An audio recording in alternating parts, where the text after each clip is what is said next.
Here with Matt McDonald, assistant coach of the St. Mary's Huskies. You're back in action, obviously a little bit of delay due to COVID. What's it been like kind of getting the team back in shape?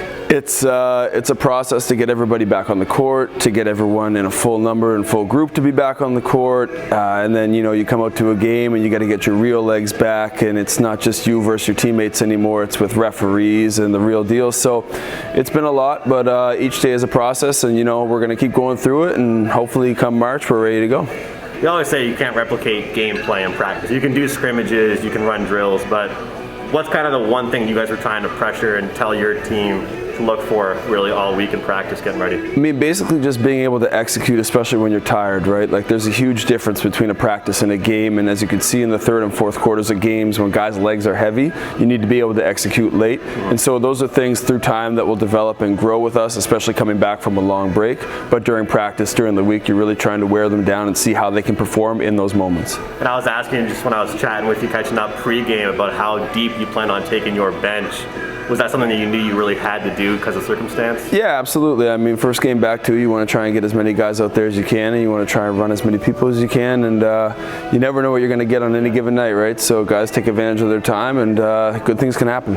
As far as leadership, I always want to ask that question to coaches, and you have some leaders in the room. You've got some older players that have been around this league for a couple of years. What can you say about your leadership in the team? I mean, I think from our senior guys all the way down to our younger guys, right, we try to instill that everybody has a role and everybody has a voice, and I think we have a really good group of guys and a lot of guys that have been around now for a few years that can try and instill some positive knowledge on our younger guys, but at the same time, everyone seems receptive to feedback, so it's nice to have multiple voices in the room, but it all starts at the top with our coach Jonah and goes from there, and I think overall, we have a really great group of guys when it comes to that.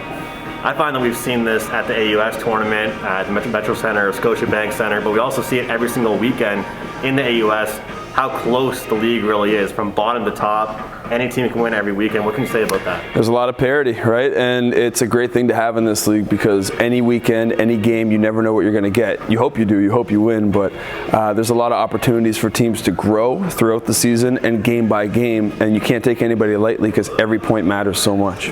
And just a few of the younger players in your team obviously stepping up, getting some time. Tonight's game didn't go your guys' way, but what can you say about the youth of your team? I mean, they got to keep going, right? It's really easy to get down on yourself when things don't go right or when things aren't, clicking the way you wish they would. But I would tell my fifth-year guys and the first-year guys, possession by possession, shot after shot, minute after minute, whatever happens, good or bad, we have to keep moving on to the next play, to the next moment. And these young guys are going to get great opportunity to get out and play. I wanted to ask you about the season just in general, but obviously playing the Tigers tonight, I think that whether it's at the Tigers or you guys are playing at home, obviously a rivalry game. Do you find in the locker room leading up to the week or just tonight it's a lot more hype with the players, or it's just another game?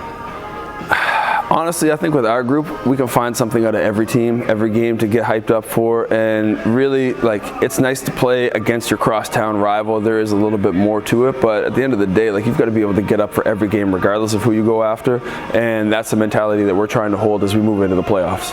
Speaking of the playoffs, obviously I talked to you before the game about the new format. What can you say about that new format? I mean, it's adaptive, right? It's what we have to do in order to kind of maintain the season and make sure everyone has an opportunity, and I think it's going to be great. I think an extra night for fans to watch some great basketball, it's going to be fun. And just COVID protocol for the the fans, for the players, you guys as coaches. What can you say about it, how it's just nice to have the fans back here again? By following the steps and doing what we have to do, we're going to enable ourselves to be able to get back to a sense of normalcy, and that's kind of what we want. So whatever we have to do, we're into it.